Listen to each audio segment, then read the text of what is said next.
اپنے پسندیدہ شاعر کی ویڈیو سب سے پہلے پانے کے لیے اینا مشاعرہ آج ہی سبسکرائب کیجیے اور بیل آئیکن دبانا نہ بھولیں۔ شکریہ۔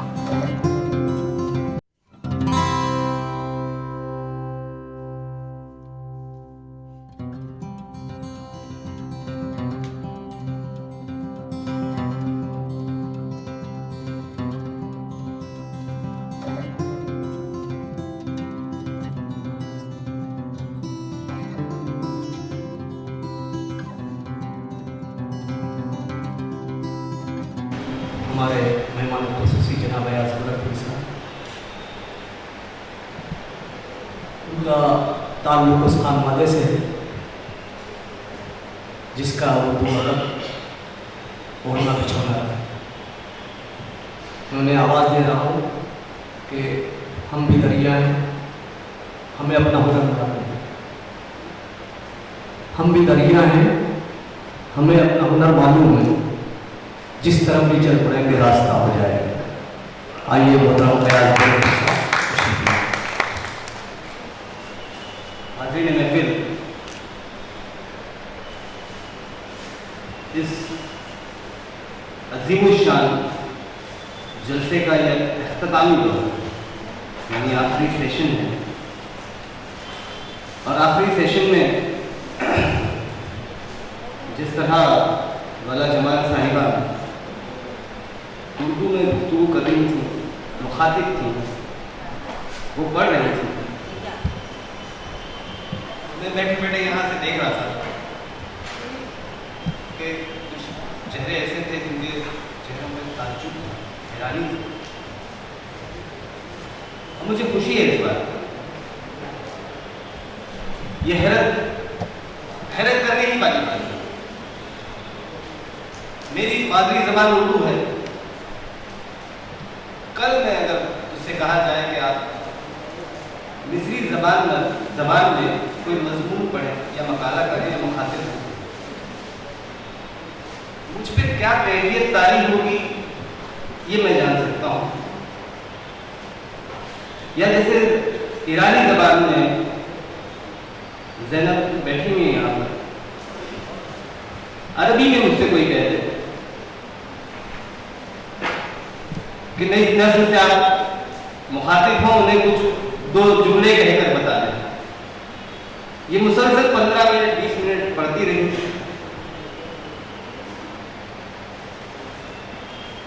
یہ بات سمجھنے والی ہے کہ جہاں مادری زبان اردو نہیں ہے، جس ملک کی زبان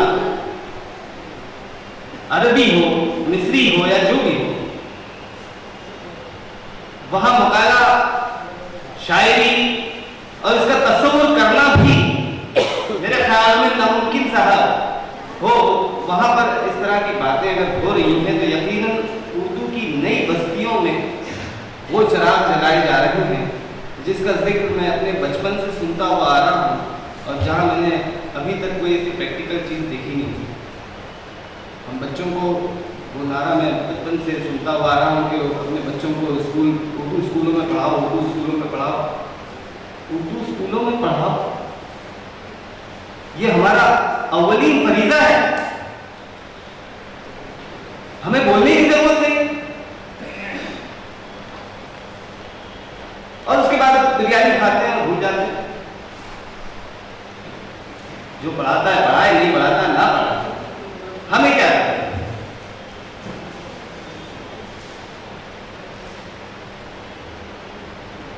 ان بچیوں نے جس طرح سے آج یہاں پر تقریر کی ہے،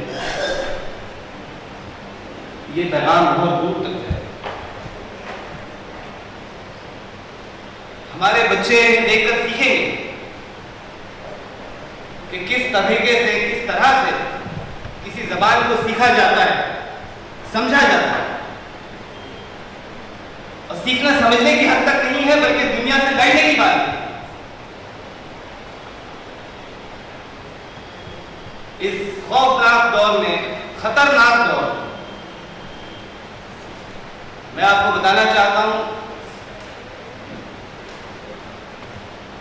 کہ آج ہو سکتا ہے کہ یہ 25 سال یا اس کے بعد کے 25 سال آنے والا وقت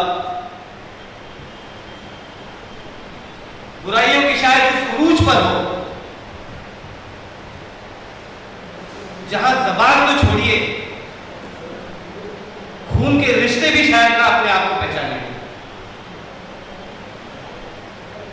یہ آخری موقع ہے جہاں پر ہمیں نسل کو بچانا ہوگا. میں کل سے بہت ساری باتیں سن رہا تھا, بہت ساری باتیں ہو رہی تھیں, جس میں کچھ باتیں ایسی تھیں جو ان کے تجربے کی باتیں کر رہے تھے, لیکن پریکٹیکل باتیں ہونا بہت ضروری ہے.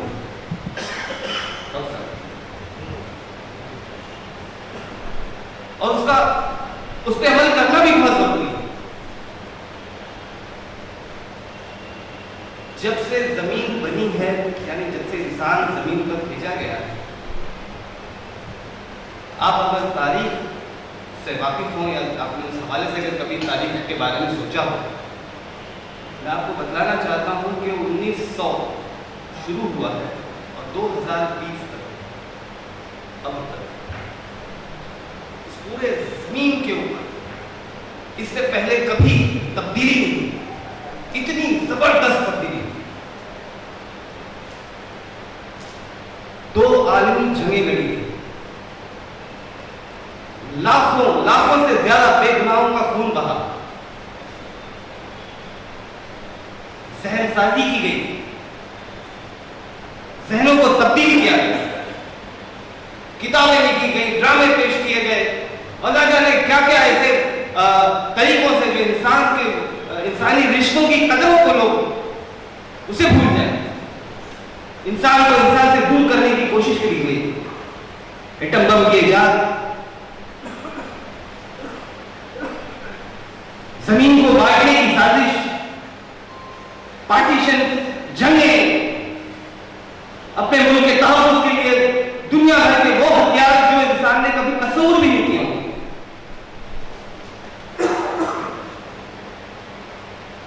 یہ کس کے لیے؟ اس انسان کے لیے جو اس زمین پر بھیجا گیا ہے, ہم کے لیے کس کی خاطر؟ یہ صدی واقعی میں انسان کو حیوان دیکھتے ہوئے میں دیکھ رہا ہوں, حیوان ہوتے ہوئے دیکھ رہا ہوں. اگر میں تاریخ کو اس طرح پڑھتا ہوں, آخر آپ بھی سوچ سکتے ہیں کہ کیا ضرورت ہے, کیا تحفظ کے نام پر, کیا محبت سے نہیں جیتا جا سکتا, کیا امن کے پیغام سے نہیں دلوں کو جوڑا جا سکتا.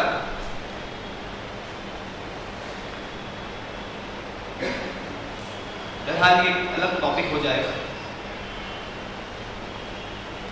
میں مشیر انصاری صاحب کو مبارکباد پیش کروں گا کہ انہوں نے اس طرح کا پروگرام رکھا جس میں نسل نو کے لیے بہت سی باتیں باقی حضرات نے پیش کی. اور میں زیادہ نہ کچھ کہتے ہوئے آپ حضرات کا شکریہ ادا کروں گا کہ اس پروگرام کو آپ لوگوں نے کامیاب بنانے میں اپنا وقت جو سب سے قیمتی ہے بمبئی میں یہاں تشریف لائے. آپ کو میں دوبارہ سے آپ لوگوں کو مبارک